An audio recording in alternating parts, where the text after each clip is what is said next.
नमस्कार, आप देख रहे हैं प्राइम टीवी और मैं हूं आपके साथ मुस्कान अजमानी। बुलेटिन की शुरुआत इस वक्त की बड़ी खबर से होगी, जहां बीजेपी के केंद्रीय चुनाव समिति की आज बड़ी और अहम बैठक होगी, जहां यूपी की 25 सीटों पर मंथन होगा। बताया जा रहा है कि बीजेपी की चौथी लिस्ट भी जारी हो सकती है, जिसमें 25 वो कौन से प्रत्याशी होंगे जिनको टिकट मिलेगा। आज बैठक में इन प्रत्याशियों के नामों पर अंतिम मोहर लग सकती है। साथ ही मेनका और वरुण गांधी पर भी फैसला संभव है। बता दें कि बैठक में सीएम योगी आदित्यनाथ शामिल होंगे। इसके साथ ही यूपी के दोनों डिप्टी सीएम भी आज दिल्ली दरबार में हो रही बड़ी बैठक में शिरकत करते हुए नजर आएंगे। सीएम योगी आदित्यनाथ गोरखपुर से सीधा दिल्ली के लिए रवाना हो जाएंगे और आज मेनका के साथ ही वरुण गांधी पर भी फैसला संभव है। यूपी की बची हुई सीटों पर प्रत्याशियों के नामों पर चर्चा होगी और अटकलें हैं कि 25 सीटों पर आज जो मंथन होगा, इन नामों पर मुहर लग जाएगी। तो अगर हम यूपी की बात करें तो 80 लोकसभा सीट वाले यूपी में 51 सीटों पर बीजेपी ने पहले ही प्रत्याशियों का ऐलान कर दिया है, जिसमें 47 प्रत्याशी पुराने ही हैं, यानी कि जो सिटिंग सांसद हैं उनकी संख्या है 47, जबकि 4 नए प्रत्याशियों को बीजेपी ने चुनावी मैदान में उतारा है। अब बाकी बची हुई सीटों पर सीएम योगी आदित्यनाथ के साथ ही तमाम नेता मंथन करते हुए नजर आने वाले हैं।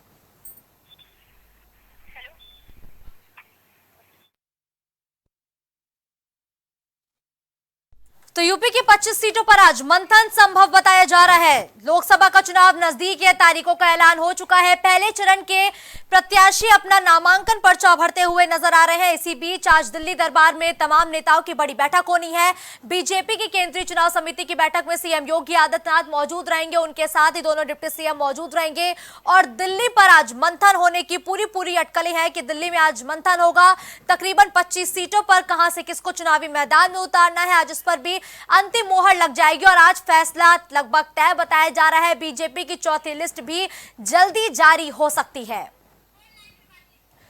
फोन लाइन पर राजेश ज्यादा जानकारी के साथ इस वक्त मेरे साथ जुड़ चुके हैं। राजेश, देखिए आज दिल्ली दरबार में एक बार फिर से यूपी के बचे हुए प्रत्याशियों पर मंथन होगा, अटकलें हैं कि मोहर लग जाएगी। इस बैठक में कौन कौन मौजूद रहेगा राजेश?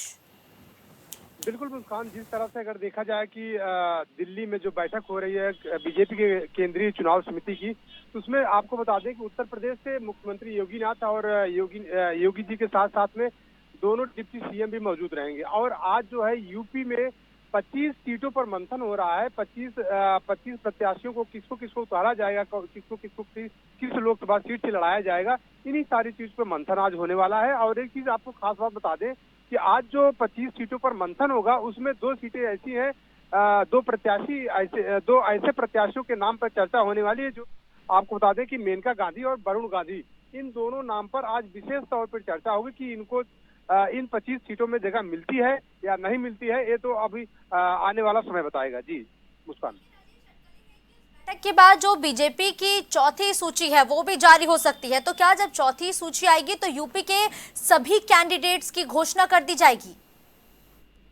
बिल्कुल मुस्कान, अगर बात करें आज बीजेपी की चौथी लिस्ट की, तो आज बीजेपी की चौथी लिस्ट आज जारी हो सकती है। और उस जो चौथी लिस्ट जारी होगी उसमें यूपी की 25 सीटों पर भी मुहर लगने वाली है। इसी को लेकर उत्तर प्रदेश के मुख्यमंत्री सीएम योगी आदित्यनाथ और दोनों डिप्टी सीएम को भी दिल्ली आज बुलाया गया है। आज केंद्रीय चुनाव समिति की बैठक होने वाली है। तो जाहिर सी बात है कि 25 सीटों पर आज मंथन होगा और 25 सीटों में वरुण गांधी और मेनका गांधी पर भी मुहर लग सकती है आज। बिल्कुल, देखिए राजेश, जब भारतीय जनता पार्टी ने यूपी की 51 सीटों पर कैंडिडेट उतारे तो 47 प्रत्याशियों को बीजेपी ने रिपीट किया। महज 4 नए प्रत्याशियों को बीजेपी ने चुनावी मैदान में उतारा। लेकिन आज जिन 25 सीटों पर आला कमान बैठक होगी, चर्चा होगी, नामों पर मुहर लगेगी, तो क्या लगता है कितने प्रत्याशियों को रिपीट किया जा सकता है?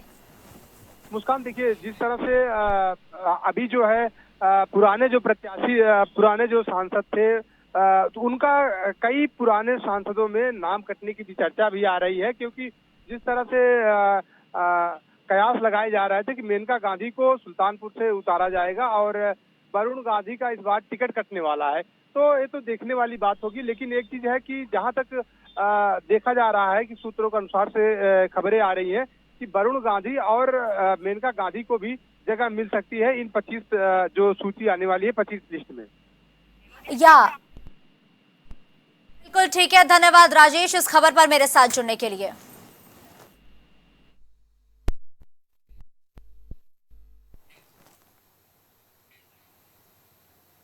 मुख्यमंत्री योगी आदित्यनाथ लोकसभा चुनाव के लिए होली के बाद भाजपा के चुनाव प्रचार में जुटेंगे। उनके चुनाव प्रचार अभियान की शुरुआत 27 मार्च से शुरू होने वाले प्रबुद्ध सम्मेलनों की श्रृंखला से होगी। सीएम योगी हर दिन 3 लोकसभा क्षेत्रों में प्रबुद्ध सम्मेलनों को संबोधित करेंगे और हर एक दिन वो पहले प्रबुद्ध सम्मेलन को सुबह 11 बजे, दूसरे को दोपहर 1 बजे और तीसरे को दोपहर 3 बजे संबोधित करेंगे। उनका पहला प्रबुद्ध सम्मेलन 27 मार्च को भगवान श्री कृष्ण की जन्मस्थली मथुरा से होगा।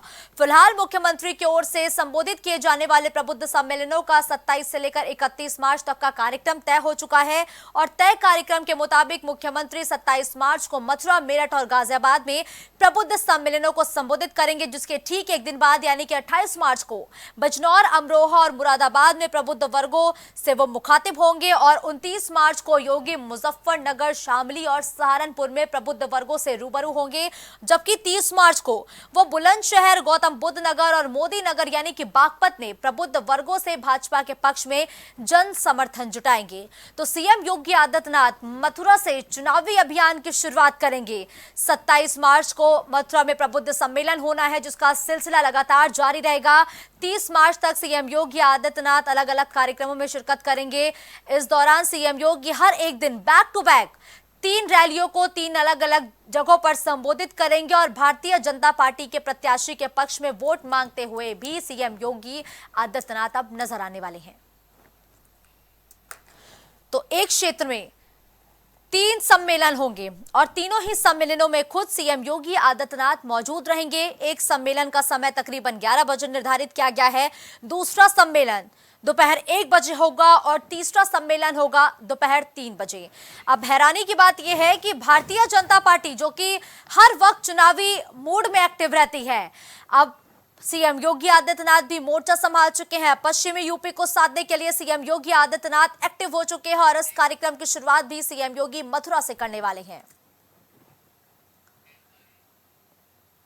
राष्ट्रीय लोकदल के राष्ट्रीय अध्यक्ष जयंत चौधरी 28 मार्च से लोकसभा चुनाव प्रचार अभियान का आगाज करने जा रहे हैं। जयंत चौधरी अमरोहा में दोपहर 12 बजे वेंकटेश्वर यूनिवर्सिटी के सामने स्थित मैदान में एक जनसभा को संबोधित करेंगे। रालोद प्रमुख चौधरी जयंत सिंह चुनावी अभियान की शुरुआत 28 मार्च को अमरोहा लोकसभा क्षेत्र से करेंगे। खास बात यह है कि वो अपने अभियान का आगाज आरएलडी प्रत्याशी के बजाय एनडीए प्रत्याशी के समर्थन में करेंगे। राष्ट्रीय लोकदल के राष्ट्रीय प्रवक्ता अनिल दुबे ने बताया कि चौधरी जयंत सिंह अमरोहा लोकसभा क्षेत्र से एनडीए प्रत्याशी कंवर सिंह तंवर के समर्थन में प्रचार की शुरुआत करेंगे। दोपहर 12 बजे वेंकटेश्वर यूनिवर्सिटी के सामने स्थित मैदान में जनसभा को संबोधित करते हुए एनडीए प्रत्याशी के पक्ष में मतदान करने की अपील भी करेंगे। आरएलडी के राष्ट्रीय प्रवक्ता अनिल दुबे ने बताया कि चौधरी जयंत सिंह उसी दिन दोपहर तकरीबन 1:45 बजे बिजनौर लोकसभा क्षेत्र में हिंदू इंटर कॉलेज मैदान चांदपुर में एनडीए प्रत्याशी चंदन सिंह चौहान के समर्थन में जनसभा को संबोधित कर जनता से प्रत्याशी के पक्ष में मतदान करने की भी अपील करेंगे। तो भारतीय जनता पार्टी के साथ ही पूरा एनडीए इस वक्त चुनावी मैदान में एक्टिव हो चुका है। होली के बाद हर एक नेता का कार्यक्रम तय हो चुका है, किस तरीके से जनता के बीच पहुंचना है, रैलियों के जरिए कैसे बढ़ी हुई भीड़ को वोट में तब्दील करना है, इसकी भी तैयारी एनडीए का हर एक दिग्गज नेता, एनडीए की हर एक पार्टी करते हुए नजर आ रही है। जहां पश्चिमी यूपी को साधने के लिए सीएम योगी आदित्यनाथ एक दिन में 3 जनसभाओं को बैक टू बैक संबोधित करेंगे, तो वहीं जयंत चौधरी ने भी पश्चिमी यूपी का मोर्चा संभाल लिया है। बिजनौर और अमरोहा में 28 मार्च से जयंत चौधरी की रैली शुरू हो जाएगी और हैरान करने वाली बात यह है कि इस दौरान जयंत चौधरी एनडीए प्रत्याशी के समर्थन में वोट मांगते हुए नजर आने वाले हैं।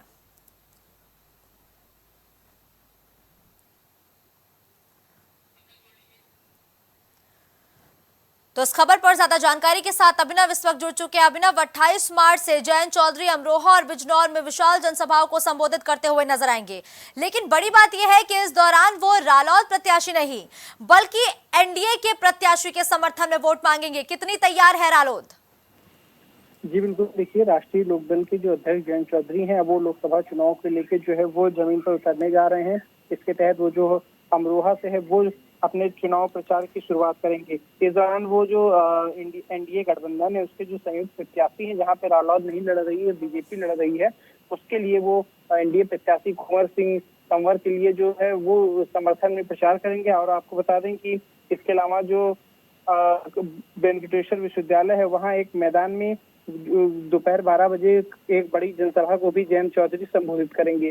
राष्ट्रीय लोकदल जो है वो लगातार चुनावी तैयारियों में जुटी हुई है और उसी के क्रम में जो जयंत चौधरी हैं अब वो आगामी 28 मार्च से चुनाव मैदान में उतरेंगे। लोकसभा चुनाव की तारीखों का ऐलान हो चुका है। 19 अप्रैल को पहले जो चरण है वो पश्चिम से शुरुआत हो रही है और पश्चिमी यूपी में आरएलडी एक बड़ी पार्टी के रूप में सदैव देखी जाती रही है और इसका वह खासा जनाधार रहा है। तो इसीलिए ऐसे कयास लगाए जा रहे हैं कि आरएलडी जो है वो इस बार पश्चिम में कोई कसर नहीं रखना चाह रही है। बिल्कुल ठीक है, धन्यवाद अभिनव इस खबर पर हमारे साथ जुड़ने के लिए।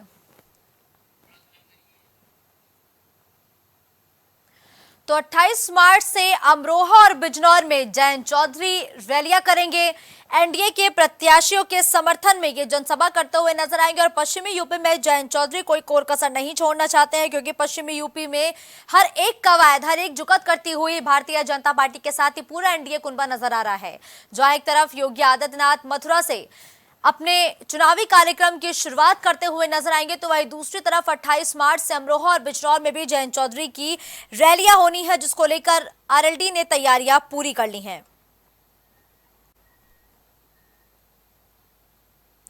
तो मथुरा से योगी चुनावी प्रचार की शुरुआत करेंगे, तो वहीं दूसरी तरफ जयंत चौधरी ने भी पश्चिमी यूपी के अमरोहा और बिजनौर में मोर्चा संभालने की तैयारी कर ली है। 28 मार्च से जयंत चौधरी की रैलियां होनी है, जिसको लेकर कार्यकर्ता पूरे तरीके से तैयार हो चुके हैं। आरएलडी प्रवक्ता रोहित अग्रवाल जी इस वक्त मेरे साथ जुड़ चुके हैं। रोहित जी, प्राइम टीवी पर पहले तो आपका बहुत बहुत स्वागत करूंगी। धन्यवाद। पश्चिमी यूपी में कोई कोर कसर आप छोड़ना नहीं चाह रहे हैं, जिसके लिए आप 28 मार्च से अमरोहा और बिजनौर में बैक टू बैक रैलियां करते हुए नजर आने वाले हैं। क्या कुछ तैयारियां हैं आरएलडी की? देखिए, राष्ट्रीय लोकदल ने जब से एनडीए के साथ आने का फैसला किया है, तब से गांव गरीब किसान के अंदर एक उत्साह की भावना है। वो राष्ट्रीय लोकदल की तरफ अपना भविष्य देख रहा है। हमने 2022 में भी जब पश्चिम उत्तर प्रदेश से एक हवा उठाई थी, तो वो हमारा जो पुराना गठबंधन था, उस हवा को वो कहीं ना कहीं ट्रांसफॉर्म नहीं कर पाया था उत्तर प्रदेश के अंदर। परंतु इस बार जिस तरीके से पश्चिम उत्तर प्रदेश से राष्ट्रीय लोकदल हवा उठाने जा रहा है, ये उत्तर प्रदेश में 80 की 80 सीटें जीतने के लिए कहीं ना कहीं एनडीए को मदद करेगा। जो मोदी जी का विजन है मिशन 400, उसके लिए उत्तर प्रदेश, पश्चिम उत्तर प्रदेश एक अहम भूमिका निभाने जा रहा है। माननीय जयंत चौधरी जी निरंतर प्रचार करने का काम कर रहे हैं और हर एक कॉन्स्टिट्यूएंसी को हम टच करने की कोशिश करेंगे। खास तौर से पश्चिम उत्तर प्रदेश की हर कॉन्स्टिट्यूएंसी में कम से कम 1 से 2 सभाएं माननीय जयंत चौधरी जी द्वारा की जाएंगी। जिस तरीके से प्रत्याशियों के अंदर भी एक उत्साह है और वो भी चाहते हैं कि स्वयं माननीय जयंत चौधरी जी आए, ताकि जो वोटर है उसके अंदर एक कॉन्फिडेंस पैदा होता है। आज की डेट में इंडिया गठबंधन पूरी तरीके से खत्म दिखाई पड़ रहा है। कहीं से भी ये गठबंधन दिखाई नहीं पड़ रहा जमीन के ऊपर। यहाँ तक की नौबत ये है कि इनके प्रत्याशी चुनाव प्रचार तक में नहीं उतर रहे हैं। ये दिखाता है कहीं ना कहीं कि एनडीए और राष्ट्रीय लोकदल के प्रति जनता का जो प्यार है वो पूरी तरीके से उमड़ रहा है हमारी तरफ। लेकिन देखिए रोहित जी, पश्चिमी यूपी को साधने की लगातार तैयारी बीजेपी भी कर रही है। ऐसे में जयंत चौधरी तो अब एनडीए का हिस्सा बन चुके हैं। क्या आपके आने से वाकई 80 का लक्ष्य हासिल करना बीजेपी और पूरे एनडीए के लिए आसान हो जाएगा? देखिए, पश्चिम उत्तर प्रदेश के अंदर भारतीय जनता पार्टी का एक ही विपक्ष था, वो राष्ट्रीय लोकदल था। और जब एनडीए के अंदर राष्ट्रीय लोकदल शामिल हो गया, भाजपा और राष्ट्रीय लोकदल एक साथ आ गए, तो इसके बाद वहां कोई लड़ाई बची ही नहीं है। अब किसी भी तरीके से वहां पे कोई विपक्ष है ही नहीं। तो इसलिए हम पूरी तरीके से आश्वस्त हैं कि एनडीए गठबंधन 100% सीटें पश्चिम उत्तर प्रदेश की 26 की 26 सीटें जीतने जा रहा है। और ये जो हवा उठेगी पश्चिम उत्तर प्रदेश से, क्योंकि फेज 1 और फेज 2 में पश्चिम उत्तर प्रदेश की लगभग ज्यादातर सीटों का चुनाव है, ये जो हवा उठेगी ये कहीं ना कहीं पूरे देश के अंदर ये एनडीए को मिशन 400 पूरा करने में मदद करेगी। अच्छा रोहित जी, आप लगातार एनडीए के साथ तत्परता से खड़े हैं, कंधे से कंधा मिलाकर मिशन 80 के लक्ष्य को हासिल करने की कोशिश कर रहे हैं, लेकिन रालोद खुद कितनी सीटों पर चुनाव लड़ने वाली है? देखिए, राष्ट्रीय लोकदल अपने सिंबल पे 2 सीटों पे चुनाव लड़ रही है, बिजनौर और बागपत। बिजनौर में हमारे विधायक हैं मीरापुर से चंदन चौहान जी, वो प्रत्याशी हैं और जिनको असीम प्रेम मिल रहा है जनता का। और बागपत में हमारे 40 साल पुराने कार्यकर्ता को टिकट दिया है राष्ट्रीय लोकदल ने, राजकुमार सांगवान जी को, जो कि कहीं ना कहीं उनको एक गांधी की उपाधि दी जाती है बागपत के अंदर, कि वो प्रेजेंट भारत के गांधी हैं बागपत के लिए। तो इसलिए उन सीटों पे तो कोई लड़ाई है ही नहीं।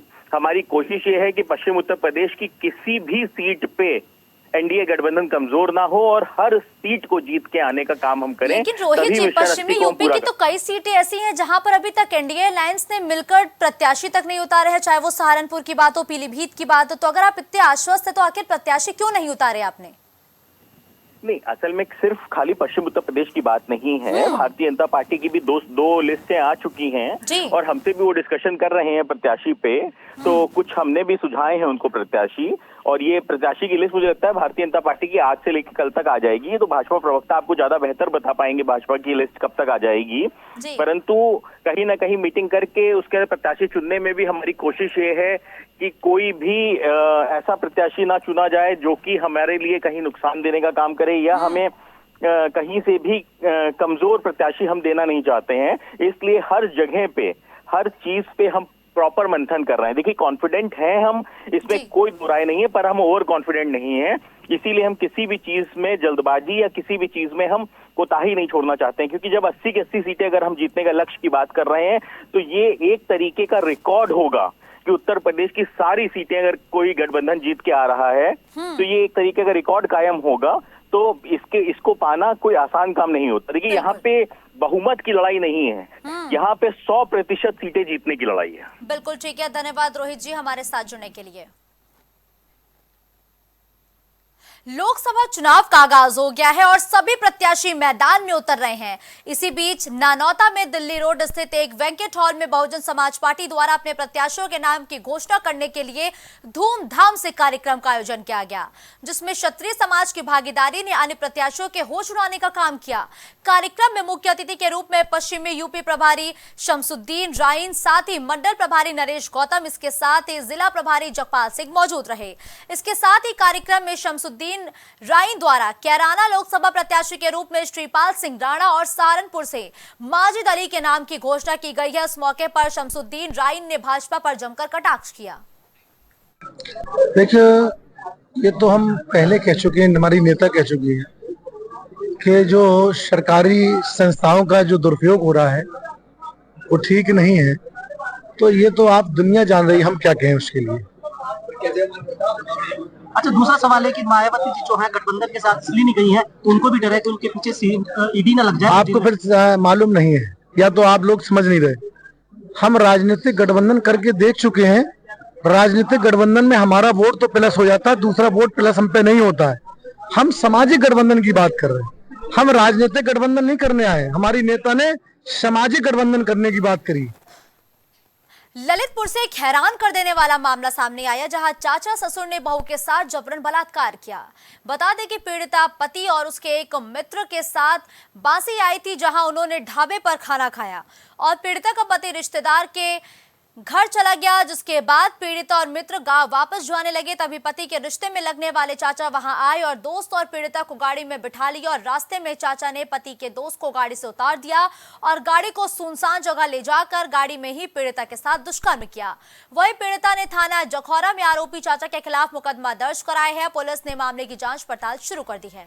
थाना जखौरा से सूचना प्राप्त हुई है कि एक पीड़िता के द्वारा प्राण सिंह निवासी बसतमुआ थाना बाल पर आरोप लगाया गया है कि उनके द्वारा पीड़िता के साथ जबरन दुष्कर्म किया गया है। इस सूचना पर आज तहरीर जो प्राप्त हुई है, थाना जखौरा पर अभियोग पंजीकृत किया गया है।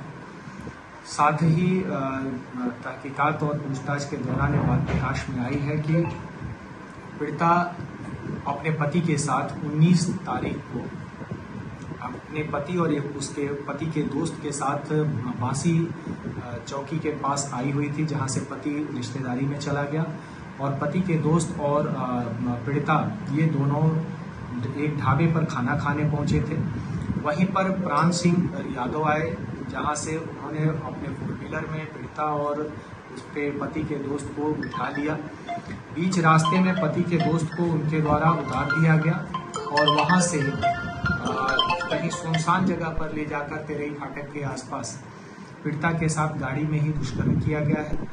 हर पहलू से तकनीकी जानकारियों को हासिल करते हुए, चूंकि दोनों ही आपसी करीबी रिश्तेदार हैं, जिसमें प्राण सिंह पति का उसके पीड़िता के पति का चाचा रिश्ते में लगता है।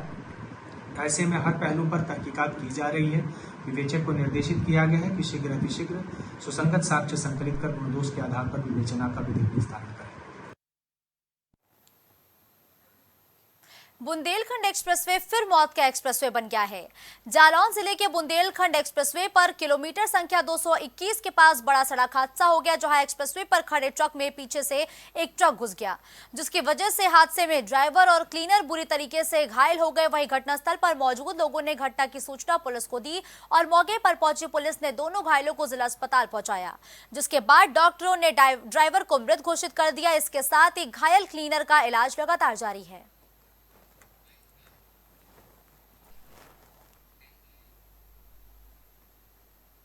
खबरों का सिलसिला यूं ही जारी रहेगा। देश और दुनिया की बड़ी खबरों के लिए आप देखते रहिए प्राइम टीवी।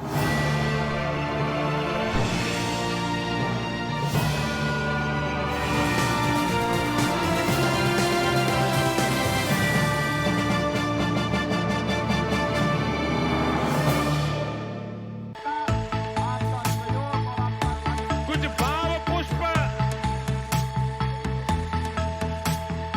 आप देख रहे हैं प्राइम टीवी, सच साहस सरोकार।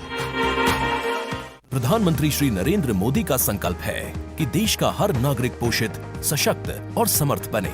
जब पूरा विश्व इस सदी की सबसे बड़ी महामारी कोविड-19 से जूझ रहा था, उस दौरान प्रधानमंत्री श्री नरेंद्र मोदी जी के नेतृत्व में भारत सरकार ने प्रधानमंत्री गरीब कल्याण अन्न योजना का संचालन कर देश के गरीबों की खाद्य सुरक्षा सुनिश्चित की। इसी संवेदनशीलता को जारी रखते हुए आज 80 करोड़ से भी ज्यादा लोगों को मुफ्त अनाज दिया जा रहा है। सभी को अनाज, पोषित समाज।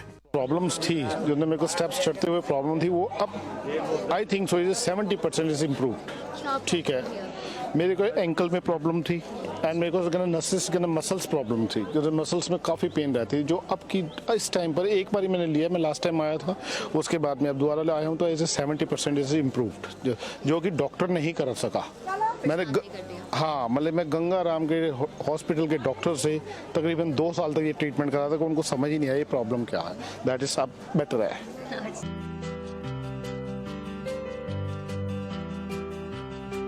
अगर आप करना चाहते हैं अपने बिजनेस को प्रमोट, तो इसके लिए आपको चाहिए होगा एक सपोर्ट। बेहतर स्क्रिप्ट, शानदार ग्राफिक्स, बेहतर विजुअल, दिखाएंगे